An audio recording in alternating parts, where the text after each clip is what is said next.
Som bare så søde.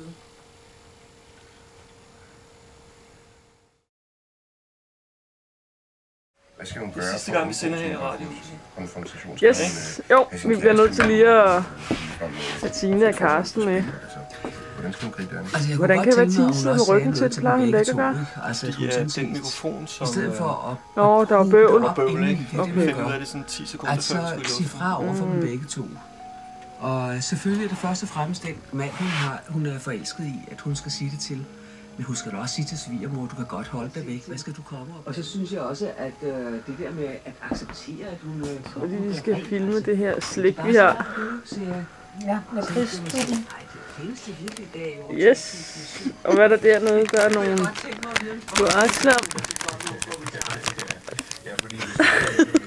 Perfekt. Skide godt, Peter, mand. Det er så cool, det der. Den ligger bare... det lå helt nede, hvor den skulle, og du kan godt være glad.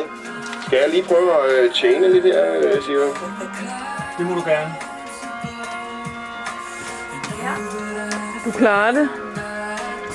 Ja, Peter skal have dobbeltløn i aften. Ja, og Torsten skal i buksedag. Torsten skal i buksedag. Ja, og... Ja, det ser jeg frem.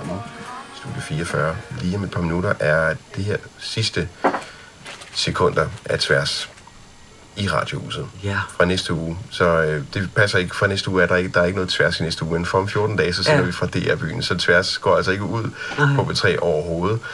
Men det er altså sidste gang i aften i det her hus. Ja, det smukke hus.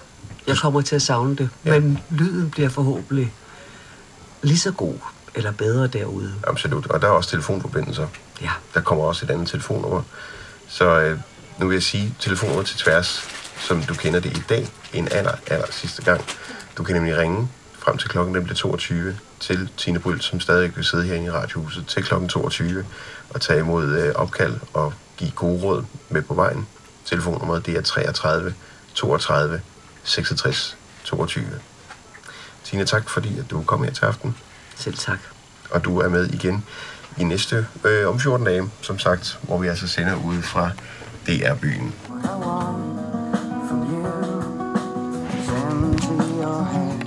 Må jeg lige have sidste billede herinde fra Tine. Tårer, det var ved at trille ned ad kinderne. Ja. Der er lidt, jeg tror, der er lidt i øjenkrogen, Peter. Ja. Det er da også på dig. Ja, men jeg... det er. Og så hvilken smukker måde kan man ikke slutte Tværs på? Er der blevet taget selv... Jeg synes, det er en fuldstændig absurd måde at slutte det på. Men altså, det er meget af det her hus, er det faktisk... Det er den måde, det er sket på, ikke? Jo. Carsten, åbner du lige den her? Jeg kan tro. Det er et usandsynligt problem, at... Ja. Har du rystet den? Det ved jeg ikke. Nej, det ved hun ikke. Der er mange ting, hun ikke ved, selvom hun sidder og giver gode råd i Ja, radioen. hun ved ingenting. Op i luften, op i loftet. Det var Tværs. Ja! Tine Bryld. Sådan der. Men Torsten, han gør rent, fordi at det... Jeg snakker bare lidt, ikke? Vi skal lige have lidt vand. De andre her skal også have lidt. Ja. Rundt omkring i byen findes der Sådan. Så smadrer vi det hele. Skål. Skål. Og tak for alle årene. Ja. Og hurra til Peter, som reddede aftenen. Ja, tak Torsten, fordi jeg fik lejlighed til at afslutte Han kunne godt lide det. Tværs Det synes jeg, med bag pulten. Ja, bag pulten. Det er sidste prikken over det. Ja. Det er godt. Skål. I nat falder temperaturen ned mellem 1 og 5 grader, mens vinden er lidt af og blæser svagt til jævnt fra Det bliver rent her. oplægssøndag eller elektrisk. Nej, det var altså fantastisk. Men det kunne kun slutte på den her måde heroppe i... Hvor jeg tænker på alt det, vi har haft af problemer. Men i øvrigt var det en glimrende aften, synes jeg. Ja. Og Peter, du fik ringet og fik telefoner ind. Og... Hvordan var ham der den sidste? Han var faktisk meget, han var god. Ja. En lille skid på, når man laver radio. Ja. Han fik lige læst og påskrevet, eller jeg fik læst og påskrevet om, at hvad var det? Ja, det var et eller andet med, at mænd, de havde ikke noget ansvar, fordi de var dybt afhængige af damernes humør. Ja. Okay. Der var ikke nogen, der hørte fra hende. Altså hun tog hjemmefra. Ja, Ja, hun var ganske ung, eller hvad? Hun var 16 år, da hun flyttede. For søren. Ja. Så hun har virkelig gjort oprør. Ja. Hvad gjorde hun oprør mod?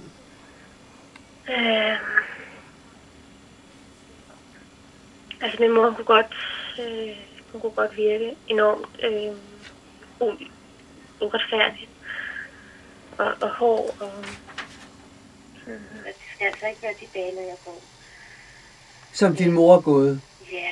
Hvorfor gjorde du det så? Fordi det er det, der giver allermest mening for mig. Det har ikke, jeg vil ikke lave det samme, som hun lavede, men det er det mest meningsfulde for mig at gøre. Jamen, er det fordi, du føler, at du så gør noget, som din mor ville være glad for? Nej, min mor, hun var ikke... på den måde var hun ikke. Der skulle jeg gøre, hvad jeg havde lyst til. Ja, men derfor kan det godt være, at du har de tanker. Ja. Altså er du i hvert fald et eller andet sted i forbindelse med det, din mor valgte. Forstår du, hvad jeg mener? Ja, det kan godt være. Ja. Meget mærkeligt. Meget mærkeligt. Ja, det.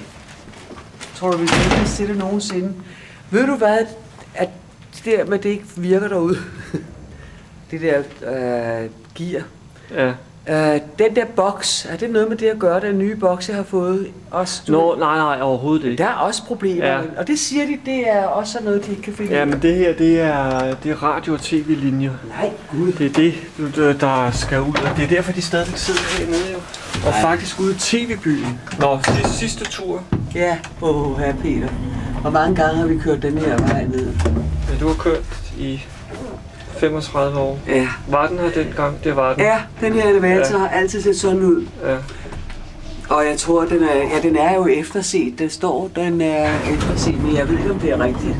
Ja, det er Jeg har aldrig siddet fast. Nej. Men det er jo her, jeg har fået...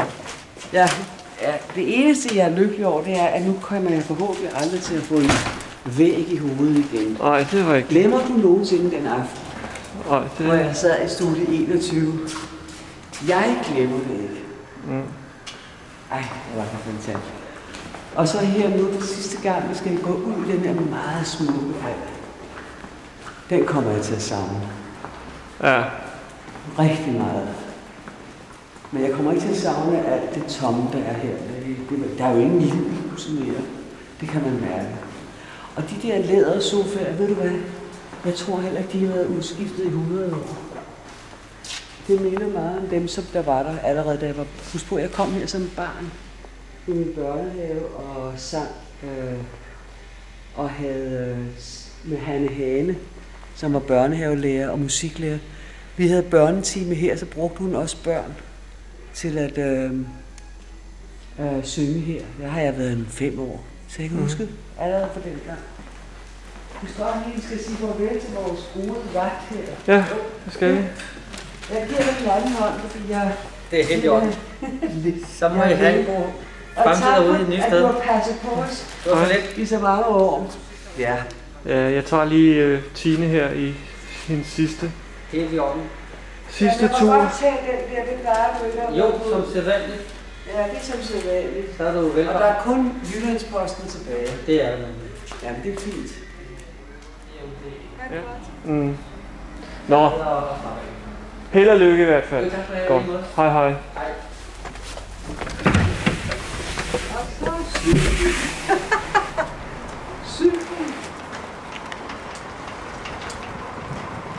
Og det er dejligt klart måneskin.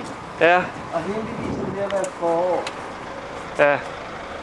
Ja, men så... Ja, hvordan kommer du ud nu fremover i DR-byen? Jamen, der vil jeg enten cykle eller tage bilen. Okay. Ja, hvor skal jeg parkere? Ja, det skal vi jo lige finde ud af, for Kent sagde noget om, at jeg kunne parkere, men der er jo hammer mørkt derude.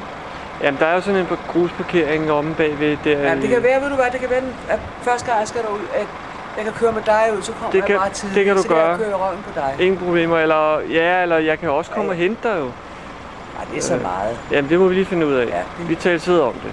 Tak ja. for jer. Hej hej. Hej. Hej så længe.